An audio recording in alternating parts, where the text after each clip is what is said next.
देश और राज्य में जब जब कोरोना के केसेस बढ़े हैं तो सबसे ज़्यादा असर जो हुआ है वो शिक्षण संस्थानों पर हुआ है, जहां पर स्कूल, कॉलेजेस और कोचिंग बंद कर दिए गए थे। और इस बार भी ऐसा हुआ है, जहां पर सीएम की जो आपदा प्रबंधन प्राधिकार के साथ बैठक हुई थी कल, उसके बाद उसमें निर्देश दिए गए थे कि जितने भी शिक्षण संस्थान है उसे बंद कर दिया जाएगा। और इसी का रिजल्ट आज हम देख सकते हैं कि जो क्लास है वो पूरी तरीके से खाली है और सभी जो बच्चे हैं वो अपने घर पर हैं। ओमिक्रॉन और नए वेरिएंट जो है कोरोना, उसको लेकर के सुरक्षित उन्हें घर पर ही रहने की हिदायत दी गई है, सरकार के द्वारा निर्देश दिया गया है।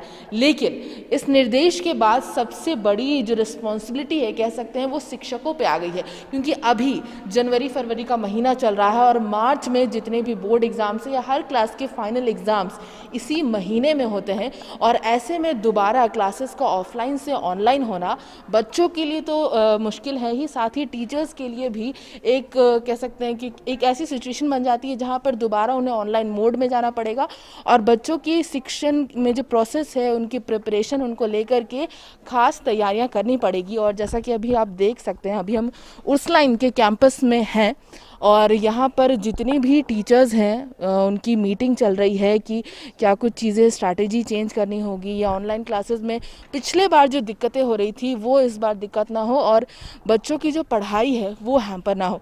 इसी के सिलसिले में यहाँ पर जो प्रिंसिपल हैं स्कूल की, उनसे हम बात करेंगे। तो मैम, कल जो निर्देश आया था उसके बाद स्कूल कॉलेजेस सभी बंद कर दिए गए हैं, तो उसके बाद पहला कदम क्या स्कूल की तरफ से लिया गया? जैसे हमारे झारखंड राज्य में कोरोना वायरस का संक्रमण बढ़ते हुए पूरे राज्य में हमारी सरकार के द्वारा जो गाइडलाइंस दिए गए हैं उसको हम अप्रिशिएट करते हैं और हम लोग भी सहयोग देना चाहते हैं। इसीलिए 1 से 15 तक हमारा विद्यालय भी बंद है। आज हम पूरे स्टाफ मिलकर के उसके रणनीति बना रहे हैं कि पिछले वर्ष बहुत सारे बच्चे नहीं जुड़ पाए क्लासरूम में, उन बच्चों तक हम कैसे अपना शिक्षण और पठन पाठन की क्रिया पहुंचा सकें ताकि बच्चों को कुछ हानि ना हो और आगे भी वो लोग अच्छा कर पाए। जी, यहाँ पर प्रिंसिपल सर मैम ने यहाँ पर बताया है कि रणनीति बनाई जा रही है स्कूल में कि किस तरीके से बच्चों की पढ़ाई यहाँ पर ना हो। ऐसे में शिक्षकों से बात करना भी बहुत ज़रूरी होता है कि इस बार एग्ज़ाम भी नज़दीक आ चुके हैं बच्चों के, तो उसको लेकर के क्या कुछ तैयारी हो रही है? एग्ज़ाम्स को लेकर के तैयारियां करनी है, चूँकि हमारे उनके कुछ टेस्ट वगैरह हम लोग स्कूल में ले रहे थे और अभी ओमिक्रॉन के कारण जो सरकार ने विद्यालय को 15 तारीख तक बंद रखा है, तो इस दौरान हम लोग क्या करेंगे इस पर हम अभी चर्चा कर रहे हैं।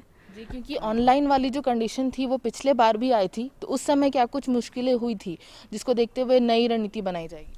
मुश्किलें बहुत आई थी क्योंकि सारे बच्चे ऑनलाइन क्लास से नहीं जुड़ पा रहे थे, नेट का प्रॉब्लम था। बहुत बार तो ऐसा भी हुआ है कि बहुत बच्चे जो ग्रामीण क्षेत्रों में चले गए थे, शहरी क्षेत्र के बच्चे ग्रामीण क्षेत्रों में चले गए थे और बहुत सारे ऐसे बच्चे भी हैं जिनके पास ये सारी सुविधाएं नहीं हैं।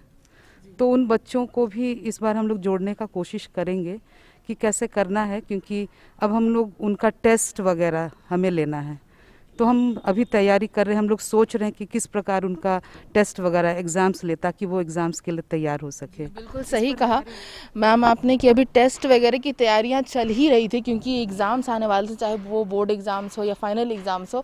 तो क्या कुछ तैयारियां ऑफलाइन में चल रही थी मैम, जिसको अब ऑनलाइन शिफ्ट करना पड़ेगा? जी हाँ, ऑफलाइन भी सभी तैयारियां हो चुकी थी कि कैसे हम लोग बच्चों को पूरा पढ़ाएं, अपने सब्जेक्ट्स को सारे कोर्स कंप्लीट करें। प्राय सब कोर्स हमने कंप्लीट किया है, लेकिन अभी कुछ रिवीजन क्लासेस हम लोग लेंगे। टीचर्स ने भी बताया कि एग्ज़ाम्स को लेकर के प्रिपरेशन तो की जा रही है, लेकिन ओमिक्रॉन और कोरोना के नए वेरिएंट को लेकर के भी क्या कुछ अवेयरनेस या बच्चों से बातचीत की जा रही है?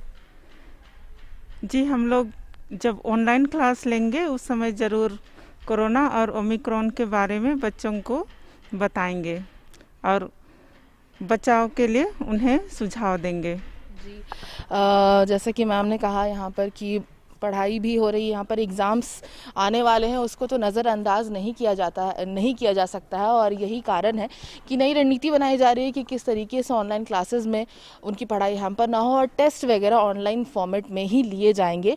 और साथ ही साथ ओमिक्रॉन और कोरोना की जो नई वेरिएंट है इसको लेकर के भी बच्चों में जागरूकता लाई जाएगी। मेरे सहयोगी प्रशांत मित्रा के साथ मैं प्रभा शर्मा, समाचार प्लस, रांची। समाचार प्लस, खबर वही जो हमने कही।